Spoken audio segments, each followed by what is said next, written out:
Jalen Milroe is the ultimate athlete at the position right now for college football. We look at the way that he could run. Also, just his physique as in itself or individually says he could probably do something else. What happens is for Bill O'Brien, who's been in the NFL, who's seen the quarterback position played a certain way, when it looks unfamiliar to him like that, and it's also not as effective as he wants, he didn't communicate to him that these are ways to get better. Here is how you can play the position better. It was, because I see all of these athletic talents in you, you should go do something else. Yeah.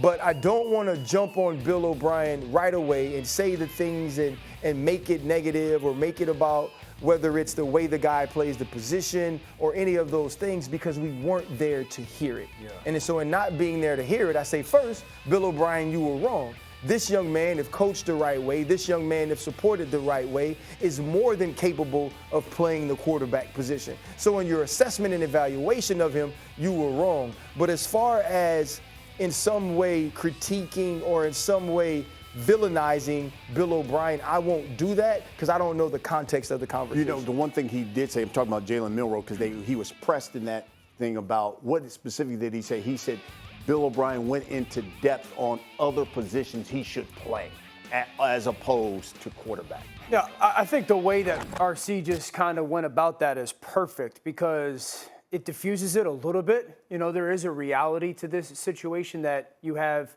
a coach telling a player, like, you can't. Mm-hmm. One, I think this is why I love sports, because it always gives you the opportunity to prove. Mm-hmm. You know, to prove. Two, this isn't just to sports. We all have people who tell us all the time whether we can or cannot. It's a lesson for every young boy or girl. You never let someone define you. The NFL told you weren't good enough. The day that you entered the NFL, 13 years and a Super Bowl champion. Yeah. So, you know, this isn't a unique situation to Jalen. I also think this, there are some moments when, again, this is why hearing the conversation matters, where coaches suggest something like this and it works out. I'll give you a couple names. You played with him. Heath Miller, who's one of the greatest tight ends in the NFL. He went to the University of Virginia to play quarterback. They changed him into a tight end. Owen Daniels, who is a great NFL tight end, went to the University of Wisconsin to play quarterback. They changed him. Julian Edelman was a quarterback in college. Someone along the way told him, go play wide receiver. Obviously, Logan Wilson. Ryan Tannehill. You know, so exactly. So it does happen in moments. Yeah. But to Jalen Milroe's credit and the way he was raised, if you believe it, and you don't let anybody tell you what you can or cannot do. It's not all that different than Lamar.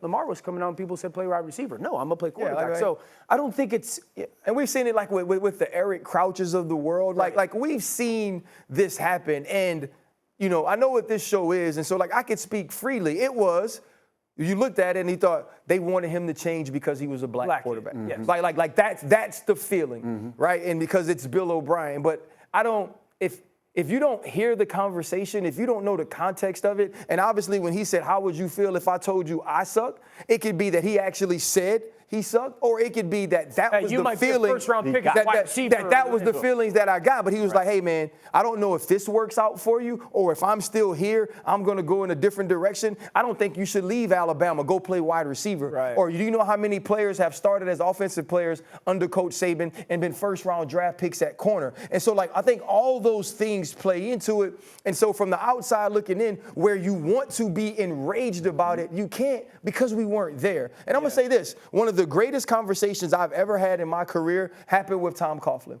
When they cut me after my second year, I'm sitting in his office, and I had played the year before. I started at nickel. I was versatile. I could do all of these things. He said, you know what? I don't know if you're physical enough to handle the rigors of playing safety in this league. I think you should focus on special teams, but there are also other leagues you could play in, whether it's Canadian football, arena football. I didn't internalize that and go, oh, I hate Tom Coughlin. He was being awful to me. What I did was, when I was standing across from the field from Tiki Barber in week 2, I said, watch how I split him. Wow. Right? When I stood across from the field in 2007, I said, throw anyone across here, I'm putting him in half. That's part of it. Give me something.